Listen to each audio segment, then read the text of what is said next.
Mapagpalang araw, kalakbay. Ako nga po pala si Dodoy. Nakatira dito sa Kabisayaan. Isa ako sa mga masusugid niyong tagapakinig at talagang palagi kong inaabangan ang inyong mga kwento.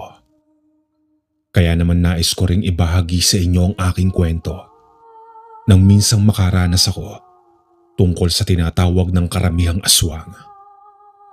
Dekada 70 nang maranasan ko ito. At nung mga panahong iyon ay nasa edad 17 pa lamang ako. Dahil sa angking kakatihan ng mga pako, kalakbay, ay hindi ako mapirmi sa bahay. Kaya inaya ko ang pinsan kong magtungo kami sa isang baryo. Dahil ang balita ko ay piyesta roon at marami ang kadalagahang nagagandahan sa baryong iyon. Isa pa ay may maiuuwi na naman akong pagkain para sa mga kapatid ko. Ganon kasi ang ginagawa ko kapag nakikipiesta ako, kalakbay. Ang mag-uwi ng mga pagkain para makatikim ng masasarap na ulam ang mga kapatid ko. Tinanong pa nga ako ng pinsan kong si Regor kung saan ko raw ba napulot ang balitang piyesta sa isang baryong binanggit ko sa Western Visaya at papaano ko raw masisigurado na maraming nagagandahang dalaga roon. Sinabi ko naman sa kanyang may nakapagsabi sa aking dalaga at iniimbitahan ako nito magtungo sa kanilang baryo. Dahil piyesta nga raw at maraming masasarap na handa. Ikaw, Doy, ha? Baka mamaya ay niloloko mo lang pala ako. Talagang kukutusan kita dyan.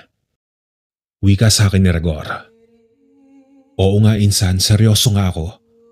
Pangungumbinsing sagot ko dito. Sige nga, Aber. Kung talagang may nag-imbita sa iyong dalaga, sino iyon at saan mo nakausap? Paniniguradong tanong sa akin ni Regor. Sinabi ko naman sa kanyang nakilala ko ang dalagang si Lita nung minsang pumunta ako ng palengke.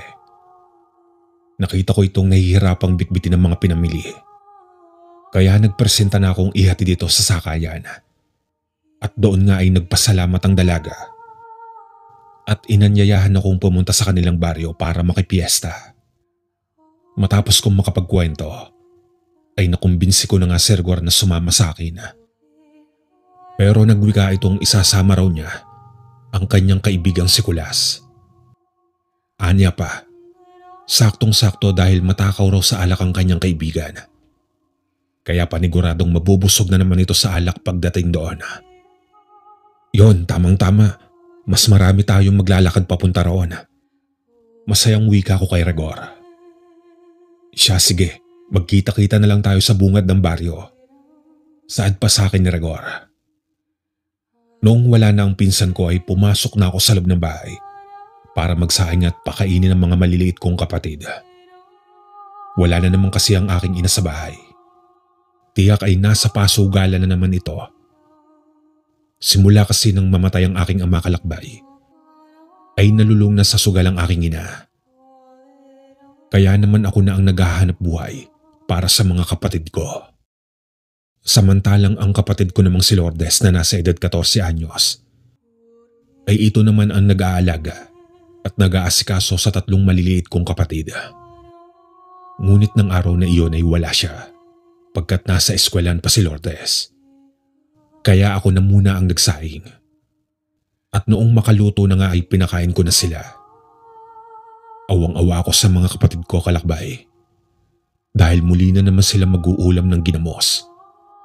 Yun bang bagoong na isda, kalakbay? Wala naman rin kasi akong permanenteng trabaho. Dahil sa wala naman akong pinag-aralan.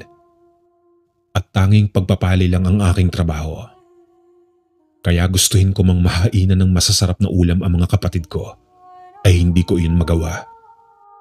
Dahil minsanan lang ako nakakapagtrabaho.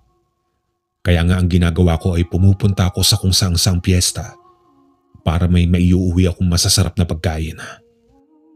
Kapag kasi nasa probinsya ka, kalakbay, ay hindi na kailangan pang imbitahin ka ng mga may bahay sa piyestahan. Basta't araw ng piyesta, kahit saan ka aakyat ay maaari kang makikain. Kahit na hindi mo sila kakilala. Gawain na po talaga kasi iyon ng mga taga-probinsya at pamahiin nilang huwag magdamot sa kapwa sa oras ng kapiestahan. Dahil doble-doble ang blessing na babalik sa'yo. Noong sumapit na ang hapon, ay kaagad na ako nagbihis. Nagdala na rin ako ng bag kung saan ay doon ko ilalagay ang mga pagkaing makukolekta ko sa piyestahan. Matapos kong makapagbihis, ay kaagad na akong lumarga at hinintay na nga ang aking pinsang si Rigor at ang kaibigang nitong si Kulas. Makalipas ang kalahating oras, ay nakita ko na ngang naglalakad ang mga ito papalapit sa akin.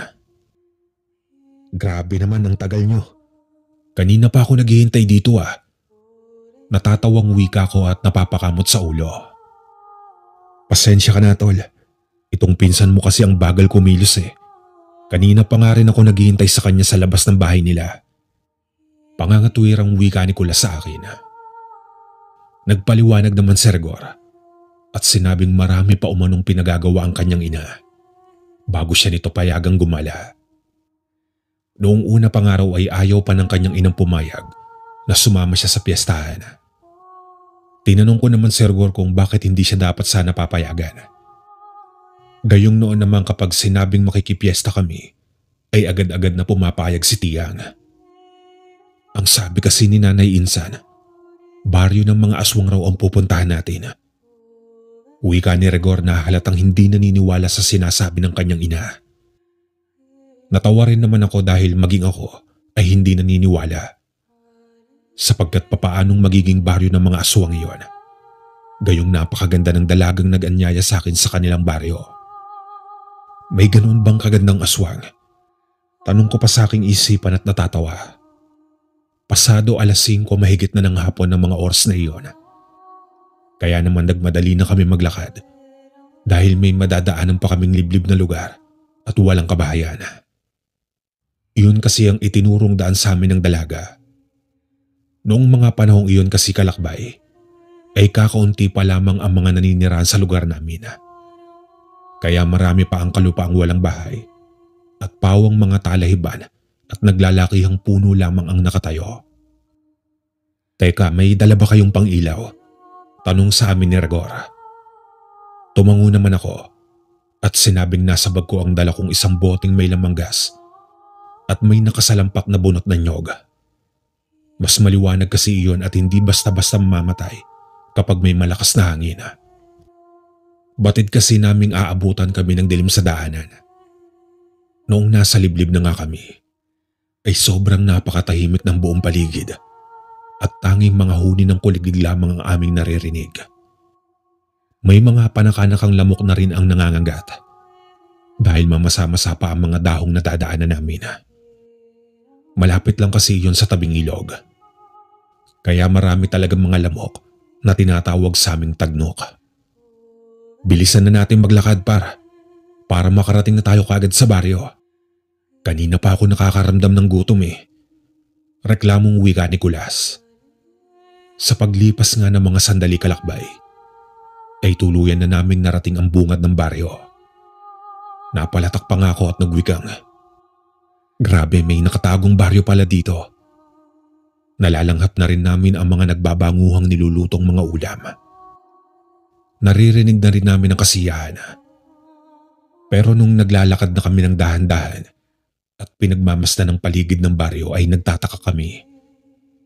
Sapagkat bakit tila kakaiba ang piyestang iyon sa mga piyestang napupuntahan namin sa ibang baryo. Sa kadahilan ng may nakaimbak na maraming kahoy sa bulwagang madadaanan namin sa baryong iyon. At nasipat ko pang may mga taong nakatali sa di kalayuan. Habang ang iilan naman ay nagkakasiyahan at ngingiti-ngiti habang pinaaapoy ang nakatambak na kahoy. Nakita ko rin sa bawat gilid ng nakatambak na apoy ay may poste at may kahoy ring nakatali sa magkabilaan. Mabuti na lamang kalakbay at ng mga sandaling iyon ay wala pang nakakapansin sa amin. Kaya kaagad kaming pinagkubli ni Kulas sa malilim na parte ng malaking kahoy sa gilid ng daanan. Tinanong ko pa nga ito kung bakit pinagkukubli kami nito. Gayong wala namang kaming ginagawang masama. Bulag ka ba? Hindi mo ba napapansin kung ano ang ginagawa ng mga taong nakapalibot sa apoy? Bulalas na sambit nito sa akin.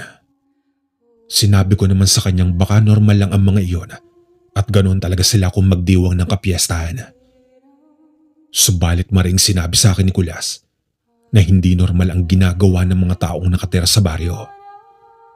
Sapagkat naririnig niya sa mga kwento ng kanyang ama noon, nagawain lamang raw iyon ng mga aswang kapag kapiesta na. Sasagot pa sana ako sa sinasabi ni Kulas nang sa bigla na lamang kaming nakarinig ng angil ng malaking hayop. At noong tumingin kaming pareho sa nag-uumpukan, ay ganoon na lamang ang gulat namin. Nang makita naming tila ba nagre-ritual ang mga iyon habang nakatingala sa itaas. Noong tumingala naman kami, ay saka pa lamang naming napansin kabilugan na pala ng buwan. Sa maniwala man kayo at sa hindi, Kalakbay, bigla na lamang akong kinilabutan. Lalo na nung dumampi sa balat ko ang napakalamig na ihip ng hangin. Pagkabalik naman ng tingin namin sa mga taong nag-uumpukan, ay parang mga baliw na ang mga iyon, sapagkat ibang-iba na ang mga wangis ng mga ito. Habang ang dalawang taong nakatali naman sa di kalayuan ay nakabusal ang damit sa bibig ng mga ito. "Sibat na tayo," bulong ni Kulas sa amin. Teka, papaano ang dalawang lalaking iyon? Turo ko pa sa mga kaibigan ko. Sinabi naman ni Kulas sa akin na hindi na namin maililigtas ang dalawa. Dahil iyon daw ang magiging alay ng mga aswang at magiging handa sa kanilang piyesta.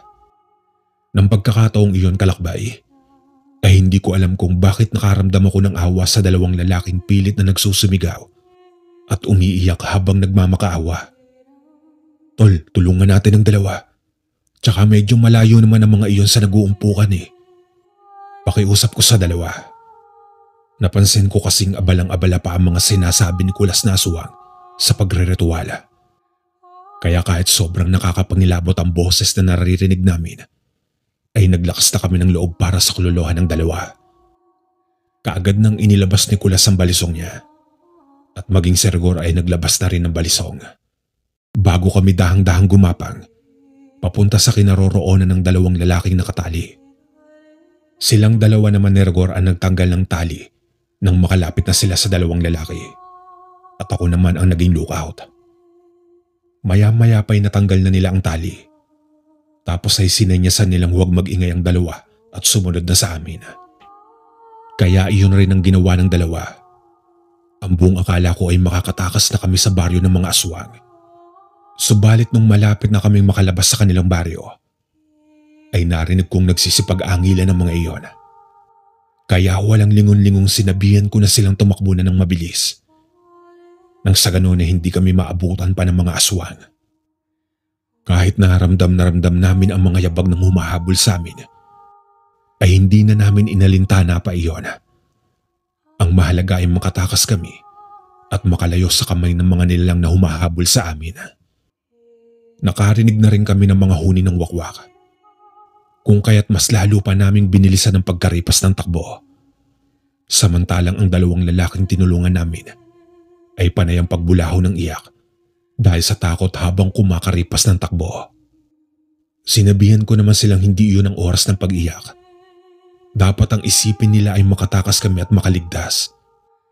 Kaya imbis na umiyak sila ng umiyak, ay binilisan na lamang namin ang pagtakbo. Tol! Sigaw sa akin ni Kulas. Noong sinubukan ko siyang lingunin, ay sumigaw itong sindihan na namin ng sulo at ihagis sa dinaraanan. Nang sa gayon ay mahirapang kaming sundan ng mga aswang.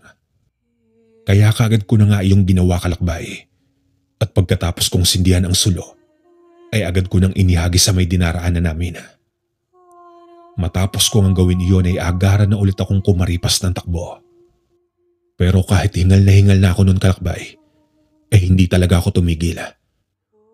Noong malapit na nga kami sa mga kabahayan, Kalakbay, ay saka pa lamang ako nagsisisigaw at humingi ng tulong. Makaraan ng ilang sandali ay tuluyan na nga naming narating ang mga kabahayan sa karatig baryo. Unti-unti na ring nawawala ang mga huni ng wakwak at mga yabag na aming naririnig sa likurang bahagi. Tapos ay saka pa lamang kami huminto nung makita namin ang mga taong nagsisilabasan para alamin kung ano ang nangyayari at bakit umano kami nagsisisigaw. Humahangos namang sinabi naming hinahabol kami ng mga aswang. Teka, Saan ba kayo galing? Tanong ng matandang lalaki sa amin. Sinabi naman namin galing kami sa Karatig Baryo dahil sa makikipiesta nga sana kami. Mabuti at hindi kayo nakarne. Pero mabuti na rin at nakarating kayo sa baryong iyon dahil nalaman nyo kaagad ang mga itinatagong lihim ng mga nakatira doon. Pero siguro kung napaaga-aga pa kayo ng dating, tiyak hinatay na kayo roon. Tugon ng matanda. Bigla ko namang naalala na kaya siguro hindi kaagad pinaalis si Rigor ng kanyang ina dahil sa tinansya nito, natakip silim na nga kaming makakarating sa baryong iyon. Dahil sa kahit napigilan niya naman si Rigor, ay batid ng kanyang inang tatakas pa rin ito para makapunta lang sa piyestahan. Sa susunod bago kayo pumunta sa mga piyestahan, siguraduhin niyo munang tao nga ba ang mga naninirahan. Hindi yung ipapahamak niyo pa ang sarili niyo. Sabat pa ng isang babae. Narinig ko namang sinabi ng matandang lalaki na baryo ng mga aswang umano ang pinuntahan namin. At kahit kailan ay walang nangas na pumunta sa baryong iyon na taga kanila. Nalaman ko rin na ang dalawang lalaki pala ay malayo pa ang lugar ng mga ito. Wika pa nila, kasalukuyang nangingisda umano sila at nung makarating nga sila sa isang islang walang kabayan, ay doon daw sila dinumog ng mga nakakatakot na tao at tinangay sa liblib na baryong iyon. Labis-labis naman ang pasasalamat ng dalawang lalaki. Dahil ayon pa nga sa mga ito, kung hindi dahil sa katapangan namin, ay baka nakarnin na sila ng mga aswang ng gabing iyon. Simula noon kalakbay, ay natuto na akong huwag basta-basta sumama sa mga paanyaya. Lalo na kung kakikilala mo pa lamang sa isang tao. Hanggang dito na lamang po ang aking kwento mga kalakbay. Maraming salamat.